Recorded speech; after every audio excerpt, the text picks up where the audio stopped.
non, mais j'hallucine totalement, là. Non mais quand même, qu'une déesse grecque reçoive le prix Nobel de la paix, c'est vachement beau comme symbole. Ok, mais la déesse Irénée, sérieux? C'est une divinité subalterne de notre panthéon. Personne la connaît. C'est qui d'ailleurs? Irénée, déesse de la paix, sœur de Dike, la justice, et d'Eunomia, déesse de la bonne réglementation. C'est pas parce qu'on n'a pas fait Sciences Po qu'on peut pas s'intéresser au fonctionnement de notre mythologie quand même. Et by the way, Zeus, Irénée, c'est la fille que t'as eue avec Thétis. Ah, je m'en souviens très bien. Non mais c'est juste que je ne savais plus trop où elle en était côté boulot. Eh, mais ça veut dire qu'on va être invité à Oslo pour la remise du prix? Waouh, canon. J'ai toujours fantasmé sur la mythologie scandinave. Tous ces dieux blonds bâtis comme des armoires à glace et qui fabriquent des étagères en bois. Le prix Nobel de la paix. J'espère au moins qu'ils vont pas nous demander de porter des casques bleus. Il faut que je trouve une toche de soirée pour l'occasion. Oui, mais une toche en mohair.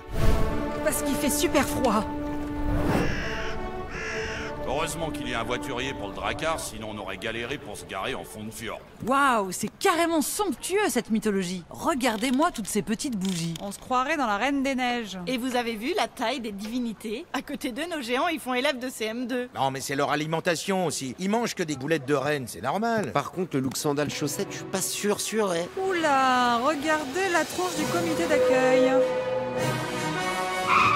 Bienvenue dans la mythologie nordique. Je me présente, on m'appelle Brunhild et voici les autres Valkyries, guerrières et invincibles. Félicitations pour votre prix Nobel. Cette année, on a organisé la cérémonie de remise du prix dans le Valhalla où repose le guerrier sanguinaire mort au combat. Ah oui, c'est bien ça, pour un prix Nobel de la paix, le côté contre-programmation. Nous avons une longue tradition d'accueil pour les réfugiés des mythologies du monde entier, mais c'est la première fois que nous recevons des divinités grecques. Ah bah nous, on adore Abba, on adore le saumon fumé, donc ça devrait bien se passer. Je vous ai réservé une rangée de sièges près des dieux principaux. Thor, dieu du tonnerre, et sa femme Freya, déesse de l'amour et de la sexualité. Odin, dieu des morts et de la victoire. Frigg, aux cheveux d'or. Et là, c'est le dieu Loki. Et celle-là, c'est qui? La déesse Greta, la divinité de la décroissance. En principe, elle ne fait pas partie de notre mythologie, mais on a dû l'intégrer dans notre panthéon à cause de la pression des réseaux sociaux. Bonjour toi.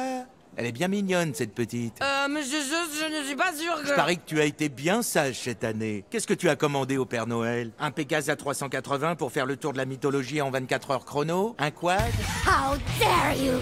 Your Greek mythology is responsible for 60% of the global warming. You behave like immortal children playing with toys, with no consideration for the future of the planet. You listen to magic, but we listen to science! Tu veux un Chris Prolls?